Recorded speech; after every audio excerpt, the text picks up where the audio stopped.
What is roaming? How do I do it? Do I play it on attack or defense? Which operators can I use to roam effectively? These are questions I will be answering in today's video. Hello everybody, Dr. Blue here, and today we're going to be talking about roaming, a common strategy running defensive teams. The strategy is in the name. It is to roam around the building constantly, trying to flank the enemy team and close them in. And there are two types of roaming, which is roaming itself and lurking. We'll be mainly focusing on roaming today, but I'll briefly mention lurking too. So to roam successfully, you'll want to be away from your team most of the time, but staying within the relevant combat zone near them. So if the fight between teams is happening on the right side of the building, you don't want to be on the left, you want to be in the middle, and then push over to the right side, coming behind the enemy and squeeze them into your teammates, therefore creating an ambush. And you want to be on their flank whilst they're distracted with your fellow teammates guarding the point, and you'll come up behind them shooting them where they least expect it. This is especially effective on attackers like Montagna, Blitz, Fuse and Blackbeard. Seeing as they are all attackers that use forward facing shields, it's a big counter to them.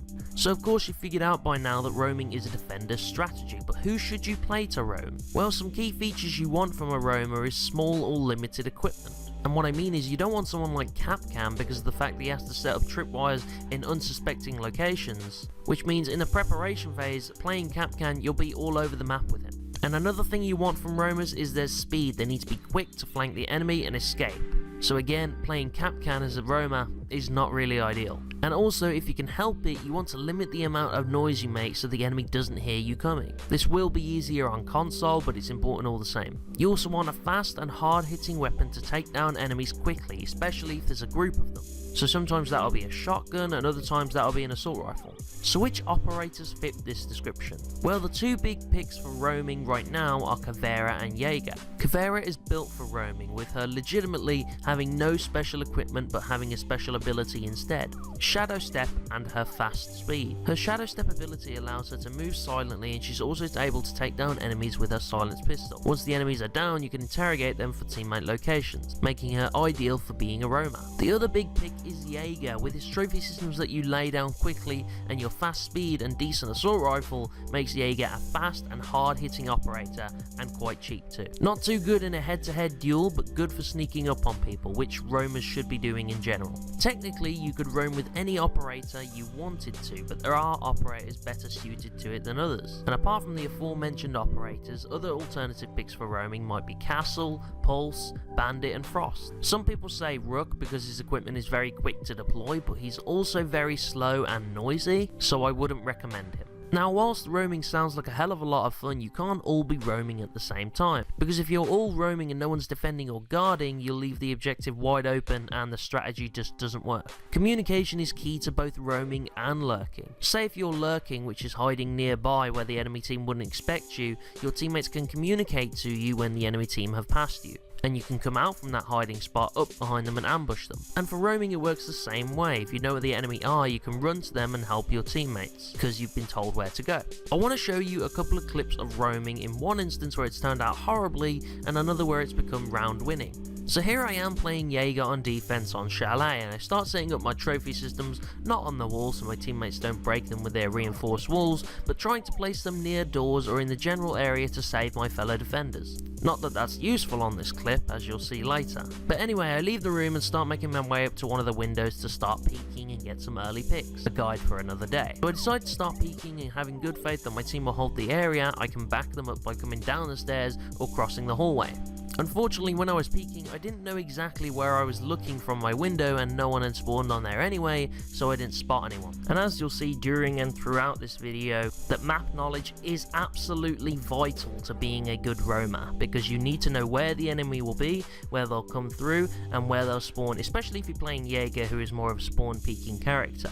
But as I said earlier, peeking is for another guide for another day, but I think I'll also cover it in the Jaeger operator guide, because I plan to do guides for all the operators and how to play them more specifically, which is why right now I'm trying to talk about more game sense and game scenarios in general. So I call it a day with the peeking, I head out to move to another location to look for more enemies, and as you'll notice as I travel to the other side of the hall, there are teammates like goddamn Capcan lurking outside of the area. But during this time I don't actually realise how many of us are out of the objective until they start to control the area. And so realising our mistake, we all rush back to the area in an idiotic panic, realising our mistake. I try to go in calmly and peek for any enemies, but I notice the amount of time we have left on the objective and I need to rush in or we'll just flat out lose. So I rush in trying to pre-fire and I try and aim towards an enemy, but I'm flanked and killed. Thankfully this distracts our enemy so we can pick up a couple of kills, and Smoke, using his smoke grenades, uses them to push the enemy out of the points and then proceeds to use them for cover. He takes a quick peek and is lucky to not have his head taken off, but at this point it does look somewhat winnable until Valkyrie dies and Smoke isn't technically on the point and we lose. Now most of this clip isn't important apart from the fact that we were all roaming or lurking off of the point, and really the lesson to be learned here is that although roaming and lurking are fun as hell and are good for picking up kills, some people need to stay down and defend the point because there needs to be a team on point for the distraction and either 1 or 2 roamers, and I wouldn't go past 2. The rest should be defending the point because you need that distraction and you need that communication. And so for our second clip, we're on Bartlett University, one of my weaker maps I think, just because I don't know the map as well as I do say House or Bank, and so roaming might be a little tricky for me here. But if anything, roaming helps you learn the maps pretty well. And so anyway, I'm setting up my trophy systems and my barbed wire in an attempt to help out my team, and I start to wander off. I don't want to go too far, just beyond any windows that they might use so I can flank them pretty well. And currently my teams are some randoms and I'm not on mic, so there isn't any communication. I just have to try and keep my ears open and listen out for conflict, and just also use a bit of prediction and try and see where the enemies will be coming from, and maybe just an itty bit of luck and I can try and see where they're coming from and predict where the enemies will come from. But anyway, first of all I see if I can get any peeks from my window, and once again I don't know where to look and I get nervous that someone will take me down, so I step away.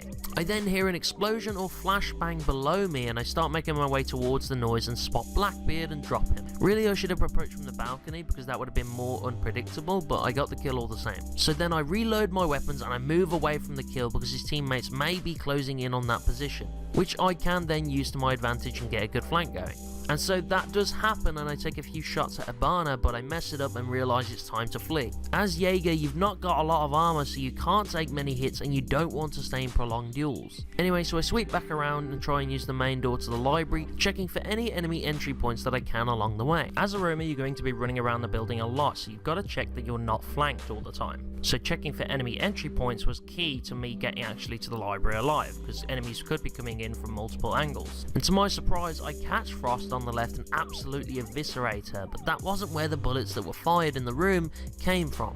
And so on a second decision, I decide to flee the area again and go on the flank for whoever's in the next room. And so when I get there, my teammate gets killed, but I catch Hibana on the reload and take her down. And again, I'm fleeing the area. This is where the speed of your roamers comes into play. And so I check around for other enemies, but I can't see any, and thankfully my teammates clean up the remaining kills and we win the round. And so by that clip, you can see that a lot of roaming is based on flanking the enemy, getting the drop on them, ideally coordinating with your team for them to tell you where they are, and otherwise you've got to have a really good game sense to almost predict where they're going to be. Our third clip is from the same game, because this game I was kind of on fire a little bit with this strat. And so I set my equipment down and actually used one of my reinforced walls this time. Shocking for a Jaeger, I know. And for fellow Jaeger players, if you've got enough time, try and use your walls if you can, but if you're peeking and you pick up a kill or don't, then try and use your walls after that, or at least one of them to help out your team. Game sense is also quite important when placing trophy systems too, because you have to think like the enemy. So I placed a couple near the hostage for case of flashbangs, and then one in the rear window in case they tried to nade through there.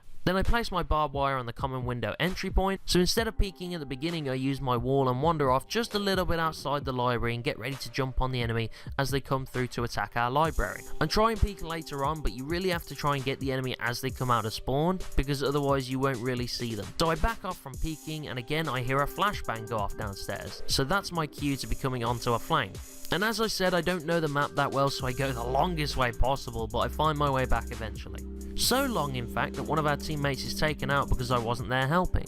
And so as you can see, this strategy works between both the defenders and the roamers. If either one aren't there to support each other, the strategy just fails. Either way, I still advance to the location, hoping some enemies have hung around, and another one of our teammates is taken out, but I see the light shining through a nearby window. So I decide to check it out, and what do you know, I catch Hibana stumbling through the window and I pick up the kill. I then decide to move back and help my other teammate at the library as he's alone right now, and I see shots going back and forth through the window, so I figure that someone else is probably outside of it. I lay down in a position I'm hoping he won't expect expect, and I tear Blackbeard down from that window, ignoring his shield completely. However, my teammate is taken out by other enemies, so I know I have to focus in that area, and I'm not so confident, and so I rush in and I get killed and we lose the round. Bad points about this clip is that I was way too slow in helping out my friends, and not knowing the map as a roamer cost me it. And as I said earlier, as a roamer you have to have good map knowledge, otherwise you'll just get lost. Good points to take from this clip is that seeing as Blackbeard's main equipment is a front facing shield on his weapon that slows him down, this makes roaming a really strong counter against him and other shield characters. So what is an ideal roamer build? Well, first off, you have to have good map knowledge, that's number one here. Number two is a good aim, because the quickest way to do your job is to take a headshot and then flee the scene as quick as you can.